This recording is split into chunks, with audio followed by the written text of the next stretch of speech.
السلام عليكم ورحمة الله وبركاته. ربي زدني علما رب اشرح لي صدري ويسر لي أمري واحلل عقدة من لساني يفقه قولي نحمده ونصلي على رسوله الكريم. সমস্ত প্রশংসা আল্লাহ সুবহানাহু ওয়া তাআলার, যিনি আমাদেরকে কুরআন শিক্ষার আরও একটি ইলমে দারসে একত্রিত হওয়ার তৌফিক দিয়েছেন। এর জন্য শুকরিয়া আদায় করি আলহামদুলিল্লাহ। আল্লাহুম্মা সাল্লি আলা মুহাম্মাদ, আল্লাহুম্মা বারিক আলা মুহাম্মাদ সাল্লাল্লাহু আলাইহি ওয়াসাল্লাম।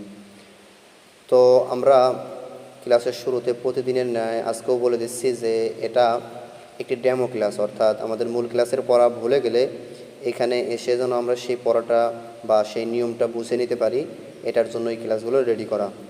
তো গত ক্লাসে আমরা আলোচনা করছিলাম ইজহার সম্পর্কে, অর্থাৎ এখানে আমরা বেশ কিছু নিয়ম সম্পর্কে জানছিলাম যে নুন সাকিন ও তানবিন করার 4টি নিয়ম। 1 নম্বরে ইজহার, 2 নম্বরে ইকফা, 3 নম্বরে ইদগাম, 4 নম্বরে ইকলাব বা কলফ। তো আমরা ইজহার সম্পর্কে গত ক্লাসে আলোচনা করছি। আজকের আলোচনার বিষয় এই ইকফা সম্পর্কে। এই ইকফা, এখানে আমরা দেখি যে ইকফার 15টি হরফ আছে। ওইখানে আমরা ইজহারের 6টি হরফ পড়ছি, এইখানে ইকফার 15টি হরফ, অর্থাৎ ওখানে যে 6টি হরফ আসছে এখানে সেই 6টি কোনো চিহ্ন এখানে নেই। এটা একদম আলাদা, মানে ইকফার 15টি হরফ ওই 6 হরফ থেকে মুক্ত, এবং ইজহার থেকে কিছুটা এটা আলাদা বা বিপরীতমুখী নিয়ম। কীভাবে দেখেন, এখানে আমরা পড়ছিলাম যে ইজহার অর্থ স্পষ্ট করিয়ে পড়া, কিন্তু এখানে ইকফা অর্থ অস্পষ্ট করে পড়া।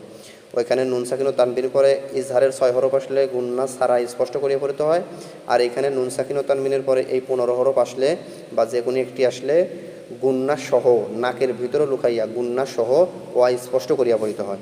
কিভাবে, আমি 2টা উদাহরণ দিয়ে বোঝাই, তাইলে সহজ হবে।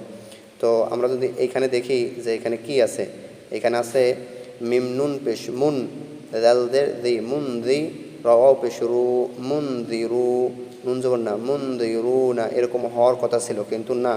এইখানে দেখেন যে নুন সাকিনের পরে জাল আসে। তো জাল কিসের হরফ? এই যে এখানে দেখেন ইকফার হরফ।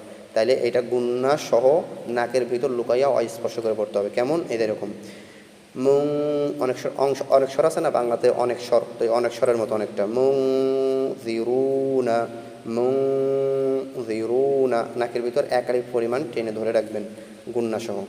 এরপরে তানভিন দিয়ে যদি আমরা একটা বোঝাই, তাহলে এইখানে তাকান আপনারা, দেখেন এখানে আছে রজা যে রিজ, কফ আলিফ 2 জবর কন, রিজ কন, কফ আলিফ জবর ক, লামাও পেশলু কলু, ছিল হচ্ছে রিজ কন কলু, কিন্তু দেখেন এখানে তানবিন আসছে, অর্থাৎ 2 জবর আসছে। তো 2 জবর পরে কি আসছে? কফ আসছে। কফ কিসের হরফ? এই যে এখানে দেখেন ইকফার হরফ। তাইলে এই তানবিনকে কী করে পড়তে হবে? গুন্না সহ নাকের ভিতর লুকাইয়া অস্পষ্ট করে পড়তে হবে। কেমন? এই যে রিজ কং কলু, এটা হচ্ছে মানে অনেকটা বাংলাতে অনেক স্বর আমরা পড়ি না, হ অনেক স্বর হং এরকম, ম অনেক স্বর মং এরকম। তো নাকের ভিতর লুকাইয়া গুন্না সহ পড়তে হবে। আশা করি আমি নিয়মটা বোঝাইতে পারছি।